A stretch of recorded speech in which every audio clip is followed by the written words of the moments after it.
Alô, dono de negócio, gerente de equipe, tudo bem? Ricardo Malê falando aqui. E nesse episódio do nosso podcast, o papo é quente, tá? A gente vai falar sobre demissão. A questão é demitir ou não demitir.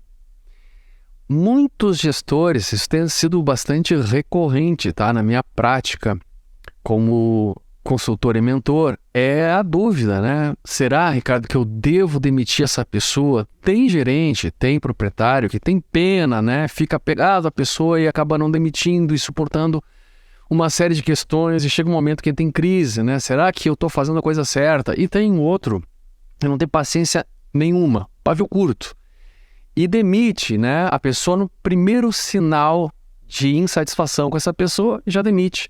E claro, né, que aí com o tempo, com a prática, com essa rotina, começa a perceber que há um custo envolvido nesse excesso de demissão. Então as questões básicas aqui que a gente vai abordar são as seguintes: eu devo demitir essa pessoa, sim ou não? E se eu demitir esse funcionário, eu estou sendo justo? Qual vai ser o impacto dessa demissão ou dessa não demissão no meu negócio? Vai ser positivo ou vai ser negativo? Estas são questões muito importantes e a decisão é bastante delicada. Por um lado, se você ficar refém de um funcionário nocivo aí para o teu negócio, você acaba prejudicando a rotina, né? O comportamento, o bom trabalho da equipe, da relação com colegas. Você acaba prejudicando muitas vezes, né, a imagem que o teu cliente tem sobre o teu negócio e ao longo tempo, ao longo prazo, você vai acabar aí gerando uma cultura de meritocracia às avessas, ou seja, você vai nivelar a tua equipe por baixo. Então, aquela coisa, os piores ficam e os melhores vão embora. Agora, por outro lado, demitir injustamente pode acabar saindo caro. Você perde um talento que, a princípio, poderia ser recuperável, e você passa uma péssima imagem, aquela imagem de ser um carrasco, de ser injusto para os demais membros do teu time. E aí gera medo, ressentimento e toda uma cultura, aí, uma mentalidade de desmotivação, de desconexão emocional das pessoas com o trabalho. Uma questão como essa, uma decisão como essa, quando a gente toma de forma precipitada, sem usar aí a virtude da prudência, pode trazer mais dores de cabeça do que a gente imagina.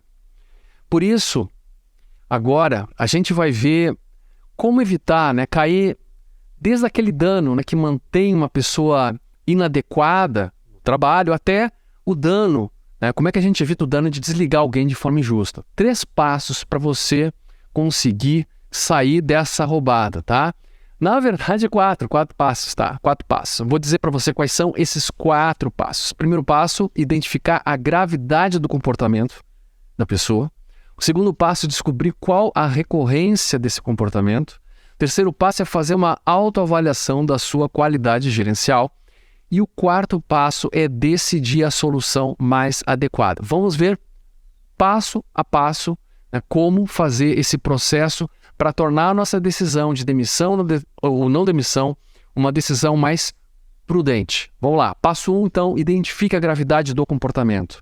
Primeiro ponto, né? Esse comportamento, ele tem uma gravidade suficiente para justificar uma demissão imediata? Então é importante a gente ter essa noção. Eu estou falando do que aqui? Tem gerente, tem proprietário, que tem o pavio muito curto e no primeiro sinal de alguma coisa inadequada já quer mandar o cara embora. Então, peraí, não é bem assim.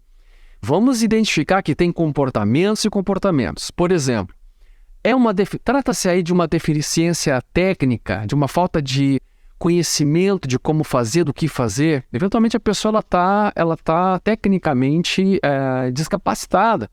Então você não vai demitir uma pessoa não vai punir essa pessoa porque essa pessoa não está dominando tecnicamente ainda a sua função.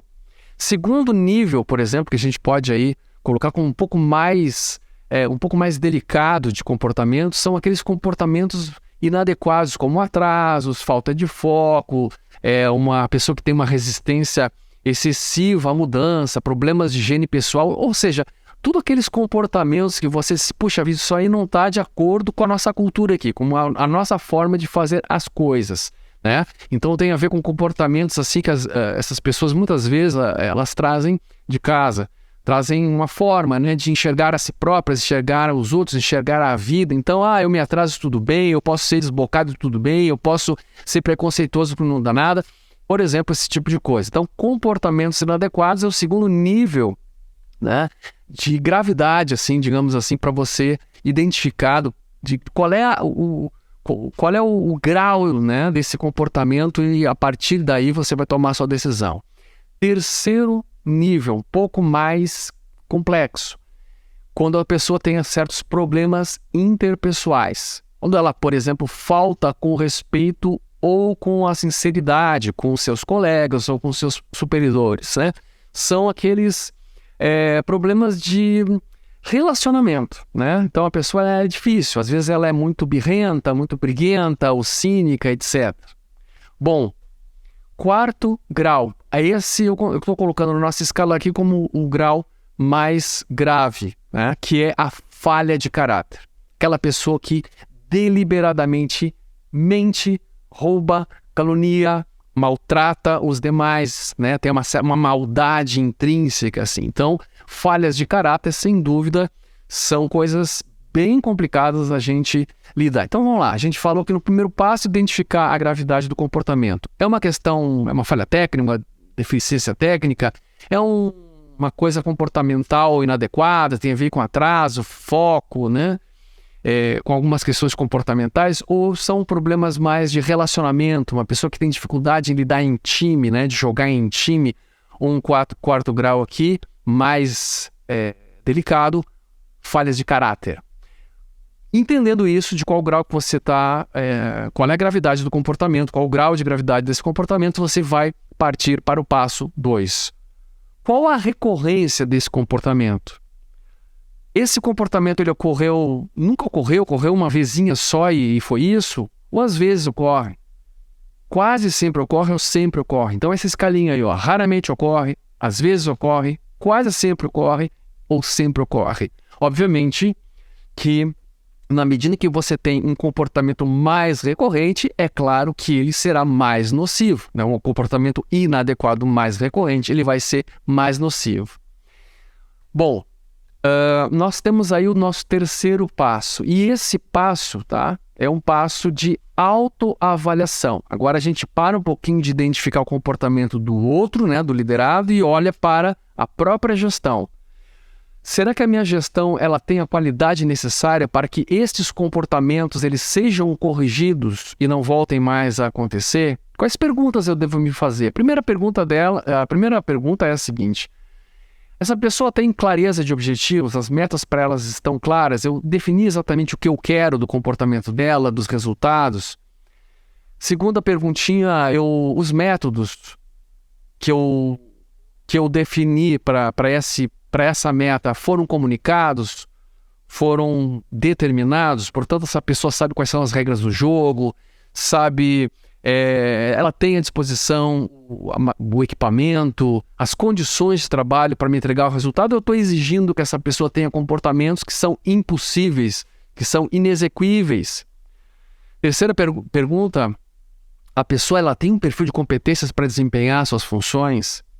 Eventualmente a gente está querendo tirar leite de pedra, né? Esperando que a pessoa tenha determinadas competências onde ela está no lugar errado. Então a gente precisa se perguntar, realmente eu coloquei a pessoa certa no lugar certo? Quarta questão, essa pessoa ela foi adequadamente educada e treinada? Às vezes a gente espera um determinado nível de competência de uma pessoa, mas a gente já contratou essa pessoa errada num nível, vamos pensar assim, que fosse o nível de um copo. Imagina que você espera que esse copo esteja pelo menos preenchido em 80% para você, com educação e treinamento, preencher os outros 20%, mas você se permitiu contratar essa pessoa num nível de 20%, e agora o trabalho imenso para preencher os outros 80% com educação e treinamento. Então, eventualmente, a gente tem que se dar conta também, se a gente não está exigindo demais de uma pessoa que não vai ter capacidade de responder a um processo de treinamento de educação, porque ela foi contratada com muita deficiência.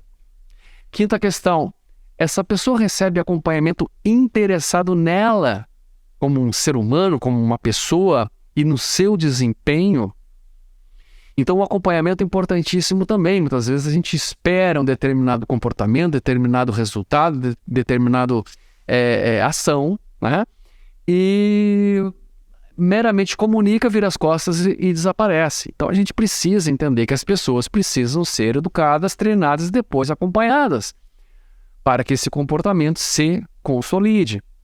A sexta e última questão desta etapa é se o nosso funcionário tem recebido feedbacks constantes, valorizando seus acertos e corrigindo os desvios.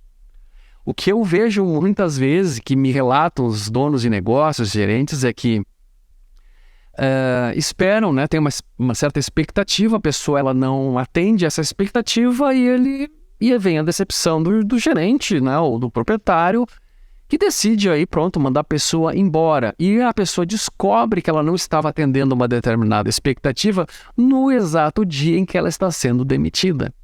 Qual é a justiça que há nisso? Então, se você espera um comportamento, lembre-se que você tem que orientar, corrigir e incentivar esse comportamento sendo exercido, executado, né, quando estiver correto, e você vai corrigir quando esse comportamento não estiver de acordo com a tua expectativa. Bom, então olha só, a gente já tem a identificação da gravidade do comportamento numa escala de 4 graus, né, de intensidade. Nós temos a recorrência desse comportamento também numa escala de 4 graus de recorrência, do raramente ao sempre, então raramente, às vezes, quase sempre e sempre. E a gente também já fez uma autoavaliação. Será que realmente eu estou dando a essa pessoa a gestão que ela precisa e merece para que ela responda à altura do que eu preciso? Com base nestas informações, você vai passar para o quarto passo, que é decidir a solução mais adequada. Você vai juntar todas essas informações, gravidade, recorrência e quais foram as falhas identificadas de gestão, né, que você identificou na sua gestão, e aí vai tomar a decisão mais prudente. Quais são essas decisões? Bom, da mais branda à menos branda. A mais branda então eu vou orientar esta pessoa. Ela teve um comportamento, por exemplo, de um grau de gravidade baixo, né? Foi uma coisa mais técnica, um comportamento inadequado, ali um atraso, aconteceu uma vez só, ou muito às vezes acontece. Então, primeira coisa, a ação mais prudente nesse caso, oriente. Fulano, vem cá, olha só, deixa eu te dizer como é que eu gostaria que a coisa fosse. Assim, assim, assim, assim. Muito bem. Se a gente está falando, obviamente, de um comportamento de gravidade baixa, né? Se o comportamento tem uma gravidade muito alta, talvez você queira pular toda essa sequência que eu vou te dar agora de solução. Mas o primeiro nível é orientar. Simples assim. Segundo nível, eduque e treine. Então, se essa pessoa ela já sabe o que você espera, provavelmente ela não vai sair fazendo, ela precisa receber um treinamento, eventualmente ela tem que ser educada para que ela tenha esse comportamento, portanto você precisa mostrar o valor, conversar, mostrar de novo, ser exemplo e por aí vai. Aí ela não fez aquilo que você gostaria. Bom, aí é o caso de você dar um feedback corretivo. Esse é o terceiro caminho de solução mais prudente. Dá um feedback corretivo. Olha só, eu te orientei em relação a isso, você foi treinado, foi educado, não fez, então o que está acontecendo? Continua não fazendo. Bom, você pode pular para um grau um pouco mais adiante. Dá uma advertência, carta de advertência, deixando claro que a coisa está apertando para o lado dela. Continua não fazendo, você pode partir para uma suspensão. Continua não fazendo, bom, aí é o caso de você definir se é ou não o momento da demissão. A princípio, você já queimou todas as etapas. Se você tem um comportamento que ele tem um grau relativamente sério, né, tem uma gravidade relativamente preocupante, se esse comportamento, nesse momento, já tem se repetido quase sempre ou sempre, porque está se repetindo a despeito de você ter orientado, educado, dado feedback, advertido e suspendido, o que mais você poderia fazer senão uma demissão? Então, aqui se justifica a demissão. Então, olha que interessante, você tem a gravidade, você tem a recorrência, você tem uma autoavaliação da gestão, para poder aí sim tomar uma decisão de qual é o melhor caminho a ser tomado. Demitir ou não demitir? Essa questão que a partir de agora você vai ter muito mais prudência para resolver. Forte abraço e até o nosso próximo episódio. Tchau, tchau.